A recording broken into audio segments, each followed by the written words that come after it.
नमस्कार, प्रणाम। मैं आपका अपना विशु राय हाजिर हूँ विशु वारदात तक की एक और नई कहानी के साथ। साथियों, मैं बात कर रहा हूँ अमृतसर के गोपाल नगर की। गोपाल नगर में एक बेहद ही हंसता खेलता परिवार।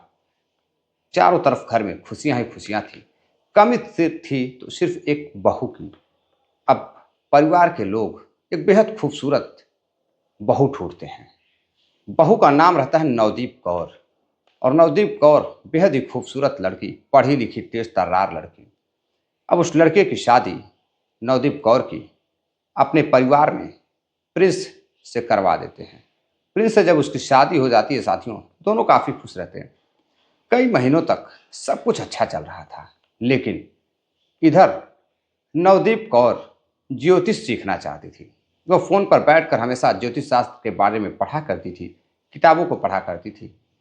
अब यह सब देखते हुए एक दिन उसे पता चलता है कि पास में ही एक ज्योतिषी सिखाने वाला पंडित है, जिसका नाम है अरुण मेहरा। ज्योतिष का काफ़ी विद्वान है। अब उससे वो संपर्क करती है। तभी ज्योतिषी अरुण मेहरा से जब संपर्क करती है साथियों, तो अब वहाँ पर वह क्लास करने लगती है। अब अक्सर ज्योतिष का विद्वान अरुण मेहरा नवदीप कौर को, नई नवेली दुल्हन को मात्र 6 से 7 महीने होते हैं, अब वह क्लास देने लगता है, यानी कि अब उसे ज्योतिष सिखाने लगता है। अब धीरे धीरे ज्योतिषी विद्या वह सीख रही थी। अब इसी दौरान समय बीतता गया। धीरे धीरे 1 साल गुजर जाते हैं। अब इधर जो अरुण मेहरा रहता है, अब उसकी नज़दीकियाँ इतना बढ़ जाती है नवदीप कौर से कि वह नवदीप कौर के घर भी आने लगता है। और घर पर आकर भी लोगों से, यानी कि उसके परिवार में रहता ही कौन है, उसकी माँ, और उसकी माँ से बातचीत किया करता था। और इधर माँ से बातचीत कर, और उसका पति जो रहता है प्रिंस, प्रिंस से भी बातचीत किया करता था। प्रिंस को कोई ऐतराज़ नहीं था घर आने पे, क्योंकि उसे पता था कि वह ज्योतिष विद्या का काफ़ी धनी विद्वान है। और उसकी पत्नी उसकी यहाँ ही विद्या सीखने जाती है, ज्योतिष सीखने जाती है, तो उसे कोई ऐतराज़ नहीं था। घर पर आता था, घर पर काफ़ी सम्मान मिलता था उसको। लेकिन अब इधर दोनों की नज़दीकियाँ इतनी ज़्यादा बढ़ चुकी थी कि एक दिन जो नवदीप कौर रहती है, जब ज्योतिष सीखने के लिए जाती है, तो ज्योतिषी का विद्वान अरुण उसे अपने कमरे में ले जाता है। कमरे में ले जाकर बैठकर बातचीत करता है। और बातचीत करते करते अब उसके शरीर को टच करने लगता है। जब उसे छूने की कोशिश करता है, तो जो नवदीप कौर रहती, अब वह भी उसे पसंद करने लगी थी, अरुण मेहरा को। अब अरुण मेहरा के साथ कमरे में कई घंटों तक अब वह संबंध बनाने लगती है। अब दोनों इतने नज़दीक आ जाते हैं कि अब आए दिन ज्योतिषी का जो पाठ रहता, वो तो वो सिखाता ही, लेकिन उसके साथ साथ खुद की अय्यासियाँ भी नवदीप कौर के साथ अरुण मेहरा की चलने लगती हैं। समय धीरे धीरे बीतता गया। इधर घर पर भी जब वह जाता, तो जाने के बाद दोनों मिलकर एक दूसरे के साथ इशाराबाजी करते। नवदीप कौर और विद्वान अरुण दोनों मिलकर एक दूसरे से इशारेबाजी में बातचीत करते। और फिर जैसे ही नवदीप कौर की सास इधर उधर हटती, नवदीप कौर उसके पास आ जाती थी और उसकी बाहों में बैठ जाती थी। अब अचानक से एक दिन सास जब देखती है कि दोनों एक कमरे में बैठकर कुछ बातें कर रहे हैं, तभी वो दरवाज़ा खटखटाती है। और दरवाज़ा खटखटाती है तो दरवाज़ा खुलता है, तो अंदर देखती है कि यही नवदीप कौर, उसकी बहू, और उसका प्रेमी, यानी कि जो ज्योतिष विद्या का विद्वान रहता है, उसका गुरु अरुण मेहरा अंदर बैठे हैं। वो अपने बहू से पूछती है कि ऐसी कौन सी विद्या है जो तुम लोग अकेले में सीख रहे हो। तो नवदीप कौर कहती है कि माँ जी, बहुत ध्यान से पढ़ाई करनी पड़ती है। ज्योतिषी काफ़ी बड़ी चीज़ होती है, थोड़ा सा भी ध्यान भटका तो फिर कुछ समझ नहीं आएगा। अब इधर उसकी माँ सोचती है कि हो सकता है बहुत सही कह रहे हो। लेकिन अब आए दिन दरवाज़ा बंद कर वो कमरे पर ही आ जाता था, और आकर उधर पति उसका जॉब पर चला जाता था, काम पर चला जाता था। तो आए दिन अब वो आकर नवदीप का एक साथ कमरे में बंद कर उसके साथ शारीरिक संबंध बनाता था, उसके साथ अय्यासियाँ करता था। दोनों एक दूसरे के साथ रंगरलियाँ मनाते थे।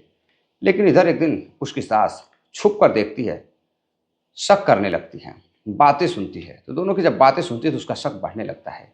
एक दिन वो अपने बेटे को सारी बात बताती है कि जो ये ज्योतिषी का पंडित है, विद्वान है, वह जब घर आता है तो बहू के साथ कमरे में, बंद कमरे में, पता नहीं क्या करता है, कुछ बातचीत करता है। और मुझे शक है कि वो बहू के साथ अश्लील हरकतें करता है और बहू भी उसका साथ देती है। अब इधर उसका पति प्रिंस काफ़ी परेशान होता है। परेशान होकर अपनी पत्नी से कहता है कि अरुण मेहरा को घर लाने की ज़रूरत नहीं है, तुम उसके यहाँ ही जाकर पढ़ाई लिखाई किया करो, जो भी करना है ज्योतिषी वगैरह सीखा करो। लेकिन घर पर लाती हो तो माँ को एतराज़ होता है और माँ कहती है कि तुम अजीब अजीब हरकतें आजकल कर रही हो, क्या ये सही है? अब इधर नवदीप कौर कहती है कि ऐसा कुछ भी नहीं है, आपको तो पता ही है कि पढ़ाई लिखाई अकेले में ही होती है, वरना शोर शराबे में होगी, कोई आएगा जाएगा, जो ज्योतिषी सीखना काफ़ी मुश्किल काम है। अब उसका पति कहता है कि हो सकता है कि उसकी पत्नी सही बोल रही हो, भला पति के रहते वो किसी और से संबंध क्यों बनाएगी। अब इधर फिर जो जो अरुण मेहरा रहता है वह आना कम कर देता है, लेकिन फिर एक दिन जब वह कमरे पर आता है तो फिर से उसकी सास उसे मना करती है कमरे पर आने के लिए और उससे दूर रहने की सलाह देती है।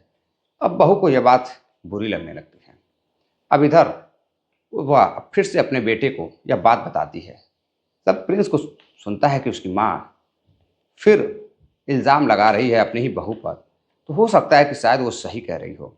अब वो अभी शक करने लगता है और फिर दोनों के बारे में पता करने लगता है। पता चलता है कि दोनों में वाकई में कुछ न कुछ इनके बीच खिचड़ी पक रही है। अब इधर प्रिंस जब पता कर लेता है कि खिचड़ी पक रही है तो वह अपनी पत्नी से बातचीत करने लगता है और कहता है कि जो तुम लोग कर रहे हो वो सही नहीं है। आज के बाद ज्योतिषी सीखना बंद करो, कोई ज़रूरत नहीं है ज्योतिष विद्या की, तुम घर में ही अपना काम धाम देखो। हमारे लिए ज्योतिषी कोई अनिवार्य चीज़ नहीं है, छोड़ो जाने दो, तुम घर पे रहो। अब जैसे ही कौर जब यह बात नवदीप कौर सुनती है तो सन्न रह जाती है। अब मानो उसकी सारी ख्वाहिशें, सारी अय्यासियाँ अब पैक हो चुकी हों, एक जेल के कटघरे में वो खड़ी हो। अब इस तरह से उसे महसूस होता है, वो परेशान हो जाती है कि अब क्या होगा। अब तो वो बाहर जा नहीं पाएगी, अब तो उसके पति ने भी मना कर दिया। लेकिन फिर जिद करती है और ज़बरदस्ती कर पति से झगड़ा कर फिर से वहाँ जाने लगती है। अब इसी दौरान वह झगड़ा करती है और झगड़ा कर पति मना करता प्रिंस, लेकिन वो मानने को तैयार नहीं होती। अब इस दौरान साथियों वह अपने मायके चली जाती है। मायके जाने के बाद मायके वाले दोनों भाइयों से बातचीत करती है और कहती है कि मैं ज्योतिषी वाले बाबा के साथ, पंडित जी के साथ, अरुण मेहरा के साथ ज्योतिष सीखती हूँ, विद्या सीखना चाहती हूँ। तो मेरे घर परिवार वालों को एतराज़ है, वो मुझे सीखने नहीं दे रहे हैं और तरह तरह की बातें करते हैं। अब अपने दोनों भाइयों से वह यह सब बता रही थी। भाई अपने बहन पर काफ़ी विश्वास करते थे। जो भाई बहन का पवित्र रिश्ता था उसको दोनों ने बनाए रखा। अब भाई अपने जीजा पर, प्रिंस पर गुस्सा होता है, अपने बहन के सास पर गुस्सा होता है कि उनकी हिम्मत कैसे हुई मेरी बहन को ये सब बुरा भला कहने के लिए, इल्ज़ाम लगाने के लिए। अब अपनी बहन का पक्ष लेता है और फिर अरुण मेहरा को अपने घर बुलाने लगता है। अब इधर नवदीप कौर कई महीनों तक वहाँ रहती। अरुण मेहरा वहाँ आता जाता, उसके साथ बातें करता।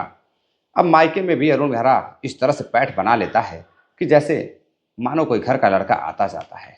अब किसी को कोई शक नहीं होता था, सारे काम वहीं हो जाते थे, सारी विद्या वहीं वो सीखती थी। अब कुछ दिन और गुजरता है।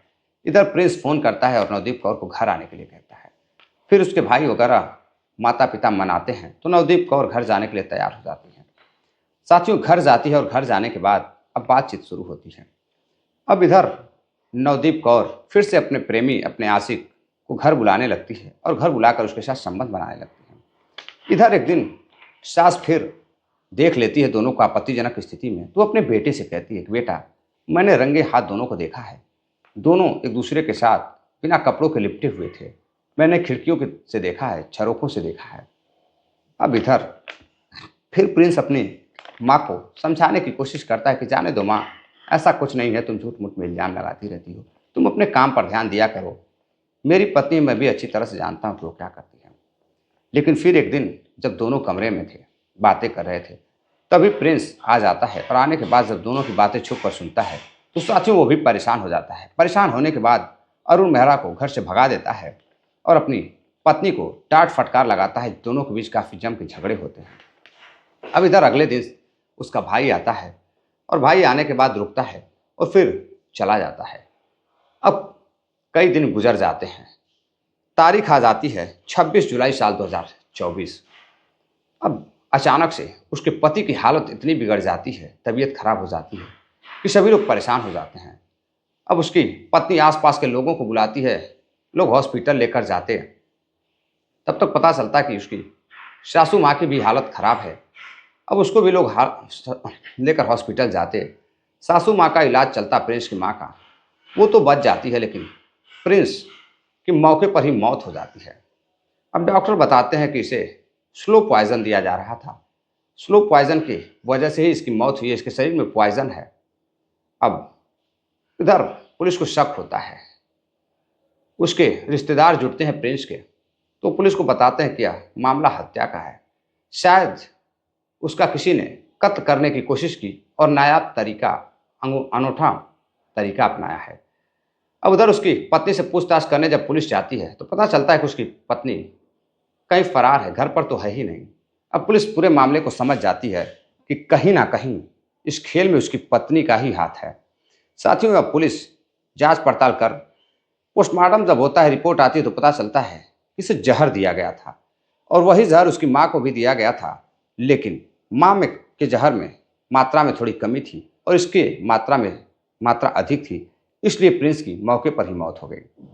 अब इधर पुलिस कई दिनों तक छापेमारी करती है रिश्तेदारियों में हर जगह। तो उसके दोनों भाई गिरफ्तार किए जाते हैं, सिमरन सिंह और जतिंदर सिंह को पुलिस गिरफ्तार कर लेती है। कुछ दिन बाद उसकी पत्नी भी, यानी कि नवदीप कौर भी गिरफ्तार हो जाती है। लेकिन जो बाबा होता है वह फरार रहता है। उसका अभी पुलिस को कोई भी कुछ भी पता नहीं रहता। अब पुलिस जब जांच पड़ताल करती है, उसकी पत्नी से पूछताछ करती है कि आखिर तुमने इसको जहर क्यों दिया। तो पहले तो वो इधर उधर की बातें करती, लेकिन फिर बातों में फंस जाती है। पुलिस को बताती है कि दोनों माँ और बेटे से वो परेशान हो चुकी थी। उसका अवैध संबंध, नाजायज संबंध वरुण मेहता के साथ था, जो ज्योतिषी का विद्वान है, लोगों को ज्योतिषी की विद्या देता था। ऐसे व्यक्ति से वो प्रेम करती थी और घरों पर बुलाती थी। उसकी सास को एक दिन शक हो जाता है तो उसके पति को भी बता देती है। अब उसे लेकर के घर में झगड़े होते थे और वह पति से ज़्यादा वरुण मेहरा को प्यार करती थी, इसलिए वो उसके साथ भी रहना चाहती थी। अब यही सब देखकर उसे एक प्लान समझ में आता है। वो अरुण मेहरा के कहने पर, बताए अनुसार, अपने भाइयों से मिलती है और मिलने के बाद भाइयों से जहर मंगवाती है। जहर की पुड़िया मंगवाने के बाद साथियों, अब धीरे धीरे करके कई दिन खाने में देती है। अब धीरे धीरे शरीर में जहर फैलने लगा था, हल्की हल्की मात्रा में। अब उसके बाद एक दिन अचानक से वो जहर का मात्रा जैसे ही बढ़ाती है, उसका उसके पति की मौत हो जाती है। अब पुलिस जब यह सब सुनती है तो वो हैरान रह जाती है कि एक पत्नी अपने हवस के लिए, अपने प्रेमी के लिए इस तरह की वारदात को अंजाम देती है, जिससे पूरा शहर ही नहीं, पूरा अमृतसर ही कांप उठता है। चारों तरफ मोहल्ले में जब यह खबर फैलती है तो लोग सुनकर हैरान थे कि नवदीप कौर ने अपने आशिकी के लिए, अपने अय्याशी के लिए अपने ही पति को मार डाला। उधर उसकी सास तो बच जाती है, लेकिन एक माँ अपने बेटे को एक चरित्रहीन औरत के चक्कर में साथियों खो देती है। अब इधर जो वरुण मेहरा रहता है वो फरार रहता है। पुलिस उसे आज जाकर, यानी कि गिरफ्तार करती है और गिरफ्तार कर उसे कई महीनों बाद, अक्टूबर के इस महीने में गिरफ्तार कर उसे जेल भेज देती है। तो साथियों, ये थी पूरी कहानी। कहानी को सुनाने का उद्देश्य आपको जागरूक करना है, किसी को हैरान करना या परेशान करना नहीं है। मिलते हैं एक और नई कहानी के साथ। तब तक के लिए अपना ख्याल रखिएगा, अपना प्यार दीजिए, अपना सपोर्ट दीजिए। नमस्कार, जय हिंद।